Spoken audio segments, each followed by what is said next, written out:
അപ്പോൾ ഇന്നത്തെ വീഡിയോ എന്താണെന്നറിയാമോ? നമ്മുടെ ചെടികളിൽ, അതായത് ഇപ്പം എല്ലാവരുടെയും ഫേവറേറ്റ് പ്ലാന്റാണ് നമ്മുടെ ബൊഗേൻവില്ല അല്ലേ? എല്ലാ വീട്ടിലും തന്നെ കാണാം ബൊഗേൻവില്ല നല്ല ഭംഗിയായിട്ട് പൂത്ത് നിൽക്കുന്നത്.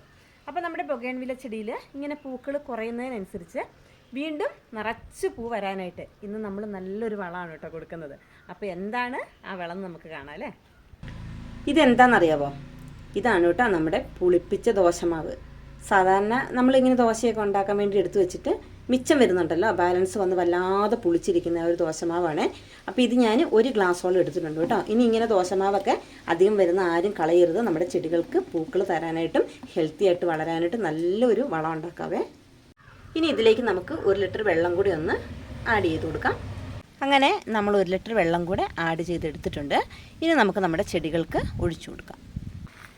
ഇത് കണ്ടോ, നമ്മുടെ ഒരു ചെടിയിൽ പൂക്കൾ ഫുള്ളും പോയി കേട്ടോ. ഇപ്പം നല്ല വെയിലും കൂടിയാണല്ലോ. അപ്പോൾ ഈ ചൂട് കാരണം പൂക്കളെല്ലാം നമ്മൾ വിചാരിക്കുന്നതിനേക്കാൾ കുറച്ചും കൂടെ പെട്ടെന്ന് കൊഴിഞ്ഞു പോകും കേട്ടോ. അപ്പോൾ ഇങ്ങനെയുള്ള സാഹചര്യങ്ങളിൽ നമ്മൾ കുറച്ചും കൂടെ നല്ല ലീഫും കാര്യങ്ങളൊക്കെ വരാനായിട്ട് നമ്മളിതുപോലെ നമ്മൾ ഈ ചെയ്ത് വെച്ചേക്കണമുണ്ടല്ലോ, ഈ ഒരു വളം നമ്മുടെ എല്ലാ ചെടികളുടെ ചോട്ടിൽ കൂടെ നമുക്കിങ്ങനെ ഒഴിച്ചു കൊടുക്കാം കേട്ടോ. അപ്പോൾ ഇതിൻ്റെ ഒരു അളവെന്ന് വെച്ചാൽ നമുക്ക് ചെടികൾ എന്തോരം ഉണ്ടോ അതിന് ആവശ്യാനുസരണം നമുക്ക് എടുത്തു കൊടുക്കാവുന്നതാണ്.